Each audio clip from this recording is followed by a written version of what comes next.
Everybody, welcome back to and another video of mine. I am Charvi और इस video में हम लोग पढ़ने वाले हैं क्लास 8 का very easy chapter number 4 of political science which is judiciary. बहुत सिंपल चैप्टर है, जल्दी से शुरू कर देते हैं बस अब इस चैप्टर को। सबसे पहले तो जुडिशियरी होता क्या है।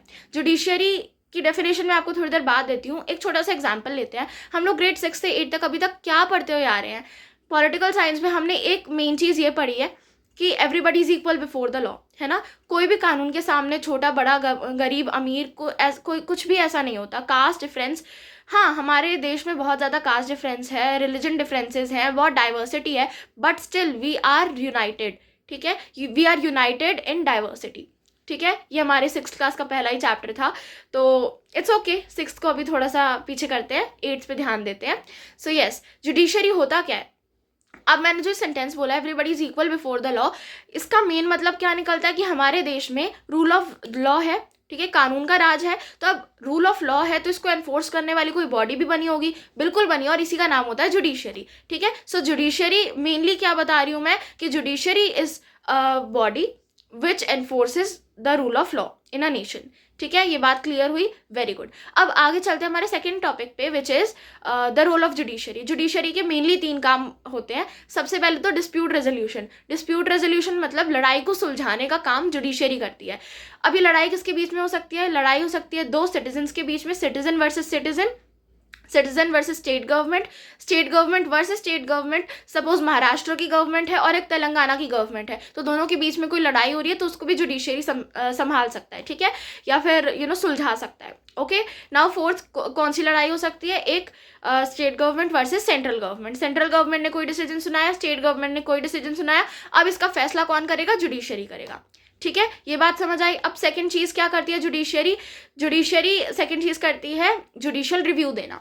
जुडिशियल रिव्यू क्या होता है, इंटरप्रिटेशन ऑफ लॉ। इंटरप्रिटेशन का मतलब होता है कि कोई भी चीज़, अगर सपोज स्टेट गवर्नमेंट ने कोई डिसीजन सुनाया किसी भी लॉ के फेवर में, किसी भी लॉ के बारे में कोई डिसीजन सुनाया, तो जुडिशरी क्या करेगा, उसको ये देखेगा कि कॉन्स्टिट्यूशन के हिसाब से चीज़ सही है या नहीं है, कॉन्स्टिट्यूशन इस चीज़ को अलाउ करता है या नहीं करता, कोई आर्टिकल इसको प्रोहिबिट तो नहीं कर रहा ना, कोई आर्टिकल इसके खिलाफ तो नहीं है ना।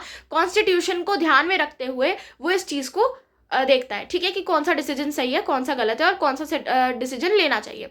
समझ आया ये बात। अब तीसरा काम जो जुडिशरी करता है वो है अपहोल्डिंग द लॉ।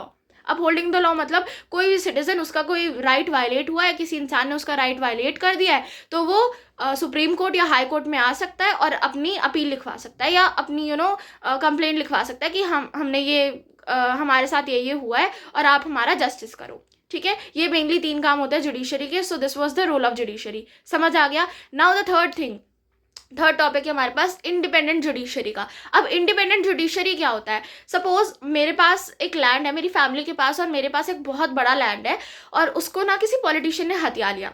अब वो पॉलिटिशियन ने जब वो लैंड हथिया लिया, तो मेरी पहली चीज़ जो मैं करूँगी वो क्या होगी, कंप्लेंट करूँगी मैं पुलिस स्टेशन में। अब पुलिस स्टेशन से वो मामला कोर्ट में जाएगा, और जैसे ही मैं कोर्ट में ये मामला लेके गई, तो ऑब्वियसली वो जो जज है वो किसके हित में फैसला सुनाएगा, पॉलिटिशियन के फेवर में फैसला सुनाएगा। क्यों, क्योंकि ऑब्वियसली जो पॉलिटिशियन है वो उससे हायर पोस्ट में है और वो जज को डिसमिस कर सकता है उसकी ड्यूटी से। अब ऑब्वियसली नौकरी तो सबको ही प्यारी होती है, तो जज उसके फेवर में फैसला सुना के मेरे साथ इनजस्टिस कर देगा। ठीक है, ये बात समझ आई। तो अब ये जो मैंने आपको एग्जाम्पल दिया, इसका मतलब क्या है कि यहाँ पे इंडिपेंडेंट जुडिशरी का काम नहीं था, लेकिन अब इंडिपेंडेंट जुडिशरी का काम शुरू होगा। क्या काम होता है इंडिपेंडेंट जुडिशरी का। अभी इंडिपेंडेंट वर्ड जो है ना बहुत इंपॉर्टेंट है।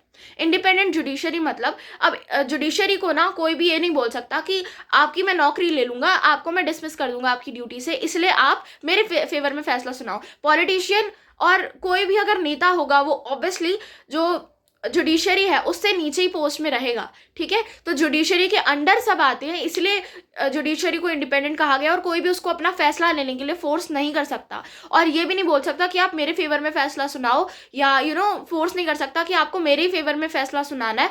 वो फैसला जुडिशरी का है, वो कॉन्स्टिट्यूशन को ध्यान में रखते हुए, सारी चीज़ें देखते हुए सही डिसीजन सुनाएगा और जस्टिस करेगा। सो आई होप जुडिशरी का ये पूरा टॉपिक आपको समझ आ गया होगा। नेक्स्ट पार्ट के लिए प्लीज़ सब्सक्राइब कर देना ताकि आपके पास नोटिफिकेशन आ जाए, और बेल बटन ज़रूर ऑन कर देना।